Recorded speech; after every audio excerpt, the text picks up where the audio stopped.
Assalamualaikum warahmatullahi wabarakatuh. Innal hamdalillah nahmaduhu wa nasta'inuhu wa nastaghfiruh wa na'udzu billahi min shururi anfusina wa sayyiati a'malina. Man yahdihillah fala mudilla lahu wa man yudlil fala hadiyalah.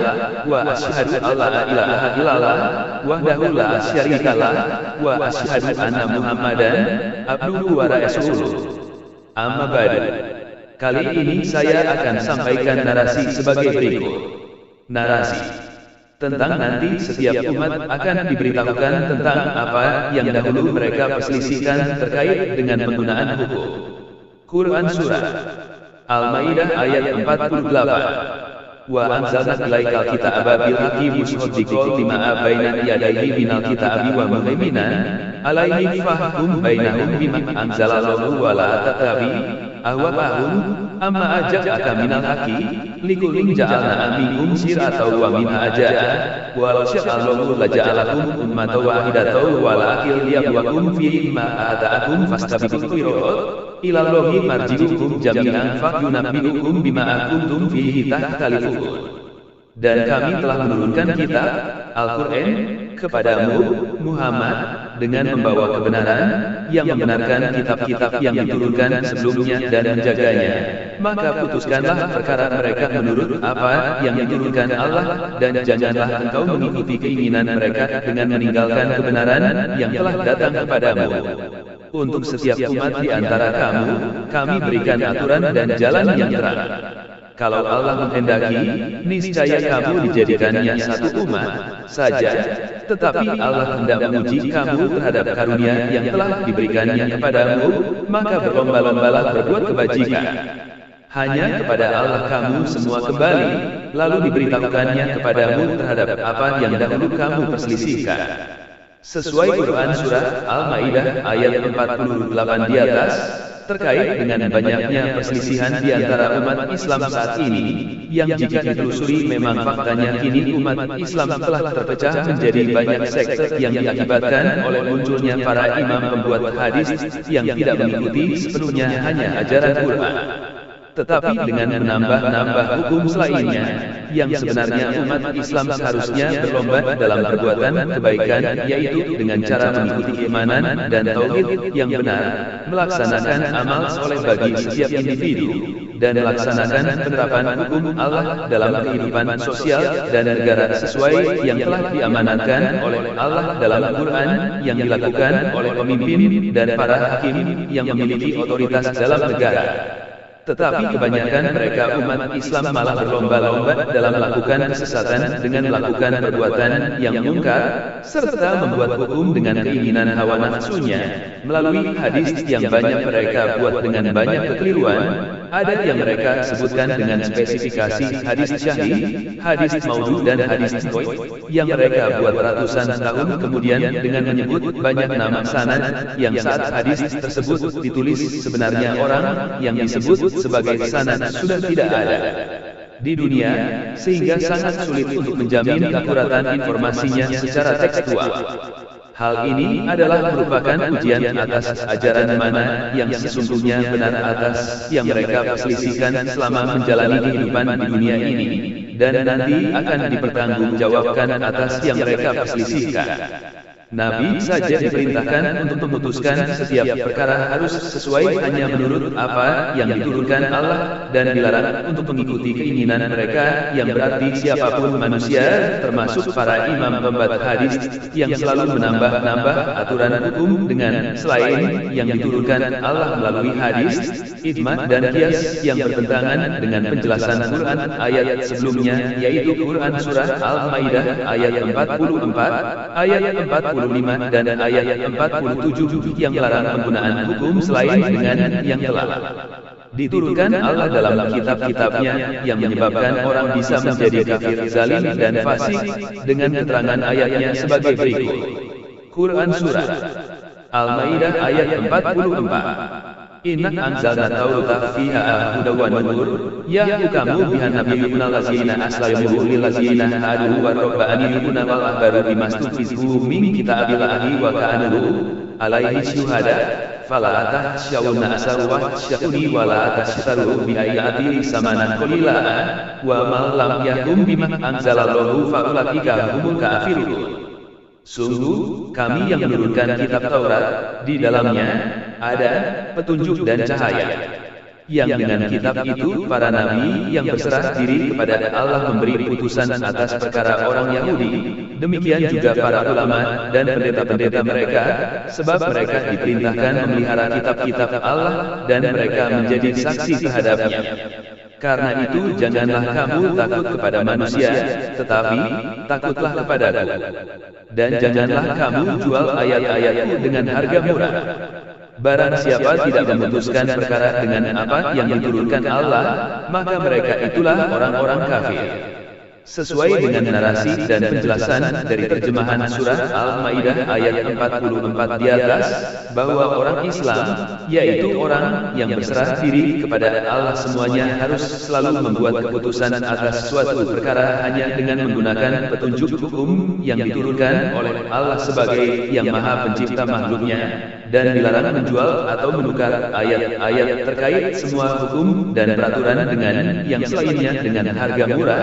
Artinya jika mengganti atau menambah dengan selainnya adalah sama dengan merendahkan status hukum Allah dan menggantinya dengan hukum selainnya.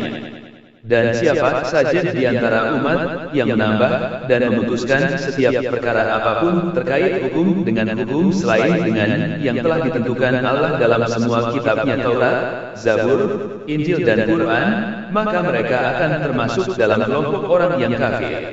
Quran Surah Al-Maidah ayat 45. Wa katabna alaihim fiha annana sabin nafsi wal aina bil aini wal anfa bil anfi wal uzuna bil uzuni was sinna bis sinni wal juruha qisas faman tasaddaqa bihi fa huwa kafaratul lah wa ma lam yahkum bima anzalallahu fa ulaika humuz zalimun. Kami telah menetapkan bagi mereka di dalamnya Taurat, bahwa nyawa dibalas dengan nyawa, mata dengan mata, hidung dengan hidung, telinga dengan telinga, gigi dengan gigi, dan luka-luka pun ada kisasnya, balasan yang sama. Barang siapa melepaskan hak kisasnya, maka itu menjadi penebus dosa baginya. Barang siapa tidak memutuskan perkara menurut apa yang diturunkan Allah, maka mereka itulah orang-orang zalim. Sesuai dengan narasi dan penjelasan dari terjemahan surah Al-Maidah ayat 45 di atas, bahwa orang Islam harus selalu membuat keputusan atas suatu perkara terkait pidana dari perbuatan kriminal yang menyebabkan orang lain mengalami kerugian dan penindasan dengan tindakan kekejaman harus dihukum dengan balasan yang setimpal dan sesuai sehingga menciptakan keadilan. Dan siapa saja di antara umat yang memiliki otoritas sebagai pelaksana hukum tidak memutuskan perkara tersebut dengan yang telah ditentukan oleh Allah dalam semua kitabnya Taurat, Zabur, Injil dan Quran, maka mereka akan termasuk dalam kelompok orang yang zalim dan tidak adil. Karena jika keputusan menggunakan hukum yang dibuat oleh manusia biasanya selalu berdasarkan keinginan hawa nafsu dan kepentingan kelompoknya. Quran Surah Al-Maidah ayat 47. Wal yahkum ahlul injili bima anzalallahu fihi wa ma lam yahkum bima anzalallahu fa ulaika humul fasiqun. Dan hendaklah pengikut Injil memutuskan perkara menurut apa yang diturunkan Allah di dalamnya. Barang siapa tidak memutuskan perkara menurut apa yang diturunkan Allah, maka mereka itulah orang-orang fasik. Ayat di atas adalah merupakan lanjutan dari ayat sebelumnya terkait hukum dengan menyebutkan stigma fasik bagi penegak hukum yang tidak memutuskan perkara dengan apa yang telah ditentukan oleh Allah, di mana definisi fasik lebih jelasnya adalah sebagai berikut. Dalam bahasa Arab, fasik berarti keluar dari ketaatan atau menyimpang dari jalan yang benar. Dalam konteks agama Islam, orang fasik adalah mereka yang tidak taat kepada Allah dan Rasul-Nya, melanggar perintah dan larangan agama, serta menyimpang dari jalan yang lurus. Sedangkan di dalam negara sekuler hukum yang mereka gunakan adalah dibuat menurut keinginan hawa nafsu berdasarkan kepentingan kelompok, dan siapa saja di antara orang yang memiliki otoritas dalam penerapan hukum terkait dengan sosial dan kenegaraan tidak menggunakan hukum sesuai dengan yang telah ditetapkan oleh Allah dalam semua kitabnya, maka mereka pelakunya adalah termasuk ke dalam kelompok orang kafir, menolak hukum Allah, zalim, tidak adil, dan fasik, tidak taat pada Allah, yang semuanya memiliki resiko yang harus dipertanggungjawabkan di akhirat nanti, di mana semuanya ada balasan sesuai dengan yang telah mereka lakukan. Respons mereka atas narasi di atas dari media. Ayat tersebut, yaitu surat Al-Ma'idah ayat 48, menjelaskan bahwa Allah telah menurunkan Al-Quran sebagai pembenar kitab-kitab sebelumnya dan menjaga ajarannya. Ayat ini juga memerintahkan untuk berpegang pada hukum Allah dalam Al-Quran dan berlomba-lomba dalam kebaikan. Terkait pernyataan tentang perpecahan dalam Islam, ayat ini menegaskan bahwa perbedaan dan perselisihan akan dipertanggungjawabkan di hadapan Allah. Berikut adalah penjelasan lebih rinci. Al-Quran sebagai pembenar dan penjaga. Ayat ini menegaskan bahwa Al-Quran adalah kitab yang diturunkan Allah untuk membenarkan kitab-kitab sebelumnya, seperti Taurat dan Injil, dan menjaganya dari penyimpangan. Tanggapan dan komentar. Sepertinya masih bersifat selaras dengan narasi yang disampaikan. Perintah berpegang pada hukum Allah. Ayat ini menyerukan agar umat Islam memutuskan perkara berdasarkan hukum yang diturunkan Allah dalam Al-Quran dan tidak mengikuti hawa nafsu atau ajaran lain yang menyimpang. Tanggapan dan komentar. Sepertinya masih bersifat selaras dengan narasi yang disampaikan. Perbedaan umat dan ujian. Allah menciptakan perbedaan dalam aturan dan jalan hidup bagi setiap umat, bukan untuk memecah belah, tetapi untuk menguji mereka dalam berbuat kebajikan. Ayat ini menekankan pentingnya berlomba-lomba dalam kebaikan, bukan dalam perselisihan. Tanggapan dan komentar. Sepertinya masih bersifat ambiguiti dan moderat yang belum bisa dianggap selaras dengan narasi yang disampaikan, karena faktanya bahwa umat Islam kini telah berpecah belah dengan banyak sekte akibat munculnya banyak imam pembuat hadis dengan membuat banyak mazhab masing-masing bagi kelompoknya, yaitu ada mazhab Syafi'i, Maliki, Hanafi, Hambali, dan lainnya. Sebenarnya pengertian berlomba-lomba dalam kebaikan adalah bukan membuat banyak interpretasi Quran dengan banyak hadis, tetapi melaksanakan amal banyak soleh dan menerapkan hukum Allah dengan benar atas setiap aspek hukum yang dilakukan oleh para otoritas penegak hukum dengan selalu taat menggunakan hukum hanya dengan yang telah ditetapkan oleh Allah dalam kitabnya, bukan menggunakan hukum selainnya termasuk hukum sekuler yang mereka buat sesuka hawa nafsunya yang berdasarkan kepentingan kelompoknya. Pertanggungjawaban di akhirat. Pada akhirnya, semua umat akan kembali kepada Allah dan akan dipertanggungjawabkan atas semua perselisihan dan perbedaan yang pernah terjadi. Tanggapan dan komentar. Sepertinya masih bersifat selaras dengan narasi yang disampaikan. Kesesatan karena hadits. Pernyataan tentang sekte-sekte yang dibuat oleh para imam hadits dan kesesatan karena hadits yang banyak kekeliruan merupakan pandangan yang kritis terhadap penggunaan hadits yang tidak sesuai dengan ajaran Al-Quran. Ayat ini sebenarnya tidak secara langsung membahas hal tersebut, tetapi lebih menekankan pentingnya berpegang pada Al-Quran sebagai pedoman utama. Tanggapan dan komentar. Sepertinya masih bersifat ambiguiti dan moderat yang belum bisa dianggap selaras dengan narasi yang disampaikan, padahal ayat yang dijelaskan di atas terkait dengan penggunaan hukum, disebutkan janganlah engkau, Muhammad, mengikuti keinginan mereka, artinya yang dimaksud dengan mereka adalah makhluk jin dan manusia yang memiliki hawa nafsu, termasuk mereka para imam pembuat hadis dan ulama adalah juga manusia biasa yang tidak boleh memiliki otoritas dalam membuat hukum, karena hukum adalah mutlak otoritas Allah sebagai yang maha pencipta yang pasti membuat buku petunjuk yang benar untuk jalan hidup kepada makhluknya. Respons selanjutnya dari mereka atas narasi di atas dari media. Ayat ini mengajak umat Islam untuk bersatu dalam kebaikan, berpegang teguh pada ajaran Al-Quran, dan berlomba-lomba dalam melakukan amal saleh, serta mempersiapkan diri untuk mempertanggungjawabkan segala perbuatan di hadapan Allah. Ayat tersebut menjelaskan bahwa Al-Quran diturunkan sebagai pembenar kitab-kitab sebelumnya dan penjaganya. Umat Islam diperintahkan untuk berpegang pada hukum Allah yang terdapat dalam Al-Quran dan tidak mengikuti hawa nafsu yang menyimpang. Perbedaan dan perselisihan yang terjadi di antara umat Islam, termasuk perbedaan dalam penafsiran hadis, adalah ujian dari Allah. Umat Islam seharusnya berlomba-lomba dalam kebaikan dengan melaksanakan ajaran Al-Quran, bukan dalam kesesatan yang disebabkan oleh perbedaan penafsiran hadis. Penjelasan lebih lanjut. Al-Quran sebagai pembenar dan penjaga.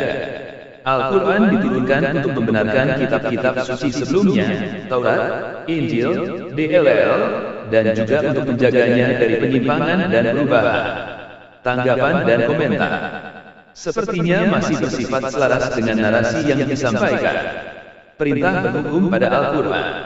Umat Islam diperintahkan untuk memutuskan perkara berdasarkan hukum-hukum yang terdapat dalam Al-Quran, bukan berdasarkan keinginan hawa nafsu atau pandangan pribadi. Tanggapan dan komentar. Sepertinya masih bersifat selaras dengan narasi yang disampaikan. Ujian dan perselisihan.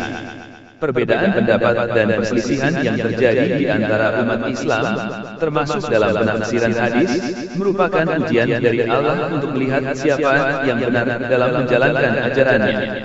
Tanggapan dan komentar. Sepertinya masih bersifat selaras dengan narasi yang disampaikan. Berlomba dalam kebaikan. Umat Islam seharusnya berlomba-lomba dalam berbuat kebaikan dengan mengikuti ajaran Al-Quran, bukan berlomba-lomba dalam kesesatan dengan mengikuti hawa nafsu dan perbedaan pendapat yang tidak berdasar. Tanggapan dan komentar. Sepertinya masih bersifat selaras dengan narasi yang disampaikan. Pertanggungjawaban di akhirat. Semua perselisihan dan perbedaan pendapat akan dipertanggungjawabkan di hadapan Allah SWT di akhirat kelak. Tanggapan dan komentar. Sepertinya masih bersifat selaras dengan narasi yang disampaikan. Kesimpulan. Ayat tersebut menekankan pentingnya berpegang pada Al-Quran sebagai pedoman hidup dan menghindari perselisihan yang tidak perlu. Umat Islam seharusnya fokus pada berlomba-lomba dalam kebaikan dengan mengikuti ajaran Al-Quran, bukan terpecah belah oleh perbedaan pendapat yang tidak mendasar. Surat Al-Maidah ayat 48 menjelaskan bahwa Al-Quran diturunkan sebagai pembenar dan penjaga kitab-kitab sebelumnya, serta memerintahkan untuk memutuskan perkara sesuai dengan hukum yang diturunkan Allah, bukan mengikuti hawa nafsu. Ayat ini juga menegaskan bahwa perbedaan syariat adalah sunnatullah untuk menguji manusia dalam berlomba-lomba dalam kebaikan. Tanggapan dan komentar. Sepertinya masih bersifat selaras dengan narasi yang disampaikan. Penjelasan lebih lanjut. Al-Quran sebagai pembenar dan penjaga. Al-Quran diturunkan untuk membenarkan kitab-kitab suci sebelumnya, Taurat, Injil, DLL, dan berfungsi sebagai muhaimin, pengawas, penjaga, dan saksi atas kitab-kitab tersebut. Tanggapan dan komentar. Sepertinya masih bersifat selaras dengan narasi yang disampaikan. Memutuskan perkara sesuai hukum Allah. Ayat ini menekankan pentingnya berpegang teguh pada hukum yang diturunkan Allah dalam Al-Quran saat memutuskan perkara, bukan mengikuti hawa nafsu atau keinginan pribadi. Tanggapan dan komentar. Sepertinya masih bersifat selaras dengan narasi yang disampaikan. Perbedaan syariat adalah sunnatullah. Allah menciptakan berbagai syariat, aturan dan jalan hidup untuk berbagai umat, dan perbedaan ini adalah ujian bagi manusia untuk berlomba-lomba dalam kebaikan. Tanggapan dan komentar. Sepertinya masih bersifat selaras dengan narasi yang disampaikan. Berlomba dalam kebaikan. Meskipun ada perbedaan, umat Islam diperintahkan untuk tetap berlomba-lomba dalam kebaikan dan amal saleh, serta kembali kepada Allah untuk mempertanggungjawabkan semua perbedaan yang terjadi. Tanggapan dan komentar. Sepertinya masih bersifat selaras dengan narasi yang disampaikan. Ujian dan pertanggungjawaban. Perbedaan pendapat dan perselisihan dalam agama adalah ujian dari Allah, dan pada akhirnya setiap manusia akan kembali kepada Allah untuk mempertanggungjawabkan segala perbuatannya. Tanggapan dan komentar sepertinya masih bersifat selaras dengan narasi yang disampaikan. Implikasi ayat. Ayat ini memberikan pedoman penting dalam menyikapi perbedaan dalam umat Islam, yaitu dengan berpegang pada Al-Quran sebagai sumber hukum utama dan berlomba-lomba dalam kebaikan. Ayat ini juga mengajarkan pentingnya toleransi dan saling menghargai perbedaan, selama tidak bertentangan dengan prinsip-prinsip dasar Islam. Ayat ini menjadi pengingat bahwa setiap manusia akan kembali kepada Allah untuk mempertanggungjawabkan segala perbuatannya, termasuk perbedaan pendapat dan perselisihan yang terjadi dalam kehidupan. Sebagai kesimpulan dari narasi yang disampaikan di atas, bahwa sebenarnya otoritas pembuat hukum hanya mutlak milik Allah, makanya Nabi pun dilarang menetapkan hukum apapun selain dengan apa yang diturunkan oleh Allah dari semua kitabnya, yaitu Taurat, Zabur, Injil dan Quran. Makanya Nabi saja saat mengatur hubungan sosial dalam masa kekhalifahannya tidak pernah membuat hukum baru, tetapi untuk mengatur ketertiban dalam hubungan sosial kemasyarakatan dalam masyarakat yang plural hanya membuat suatu perjanjian atau kesepakatan bersama, yaitu berupa Piagam Madinah yang mengatur tentang tatanan hubungan sosial antara masing-masing kelompok masyarakat yang berbeda. Jadi perlu dibedakan klasifikasi antara hukum dengan suatu perjanjian kesepakatan bersama yang bisa berubah sesuai dengan kebutuhan dan kondisi yang terjadi, tetapi tetap tidak boleh bertentangan dengan hukum Allah. Jadi sebenarnya klasifikasi ijma dan qiyas harusnya hanya digunakan sebagai media diskusi untuk memutuskan dalam penetapan perjanjian kesepakatan yang akan dibuat dalam bentuk suatu piagam perjanjian, bukan dalam klasifikasi yang bersifat hukum, karena tidak boleh ada hukum buatan manusia yang sulit bisa menjamin keadilan. Demikianlah narasi ini dibahas sebagai wacana dalam memberikan pencerahan atas pentingnya penerapan hukum Allah dalam setiap aspek kehidupan yang dilakukan oleh pemimpin, baik dalam skala lingkup keluarga, sosial, negara dan global sedunia. Agar kita benar-benar mendapat petunjuk dari Allah serta terhindar dari konsekuensi atas nasib kehidupan di akhirat kelak. Amin.